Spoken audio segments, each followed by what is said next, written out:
Shahu Chhatrapati KSA football स्पर्धेमध्ये आज 2 league सामने रंगले। दुपारी झालेल्या सामन्यात प्रॅक्टिस क्लब संघाने सुभाषनगर स्पोर्ट्स संघावर 3-0 असा एकतर्फी विजय मिळवला, तर सायंकाळी झालेल्या चुरशीच्या सामन्यात वेताळमाळ तालीम मंडळ संघाने बालगोपाल तालीम मंडळ संघावर 2-1 असा विजय नोंदवला।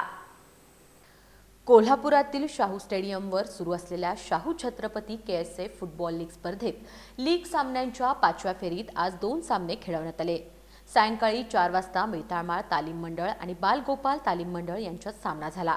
सामन्याच्या सुरुवातीपासूनच दोन्ही संघांनी आक्रमक खेळ दाखवला। सामन्याच्या 21व्या सेकंदाला राहुल पाटीलच्या पासवर आकाश माळीनं गोल करत वेताळमाळ संघाला आघाडी मिळवून दिली। त्यानंतर 6व्या मिनिटाला सर्वेश माळीनं दुसरा गोल करत वेताळमाळची आघाडी वाढवली। वेताळमाळकडून प्रणव कंचे, प्रेम देसाई आणि शोहेब बागवान यांनी सातत्याने चढाया केल्या, तर बालगोपालकडून विश्वविजय घोरपडे, अभिनव साळोखे, देवराज मंडलिक आणि प्रवीण गायकवाड यांनी चांगला प्रतिकार केला। सामन्याच्या 60व्या मिनिटाला बालगोपालच्या सुजित आर याने गोल करत सामना रंगतदार केला। मात्र सामना संपेपर्यंत वेताळमाळ तालीम मंडळ संघानं 2-1 असा विजय कायम ठेवला।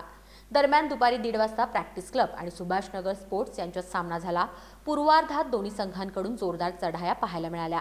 सुभाषनगरकडून सुधीर कोटिकल, जावेद जमादार आणि मुबारक नादफ यांनी आक्रमक खेळ केला, तर प्रॅक्टिस क्लबकडून साईराज पाटील, साहिल डाकावे आणि शिवम पोवार यांनी उत्कृष्ट खेळ दाखवला। सामन्याच्या 24व्या मिनिटाला सागर चिले याने तर 41व्या मिनिटाला मुत्सर शेख यानं गोल करत प्रॅक्टिस क्लबला आघाडी मिळवून दिली।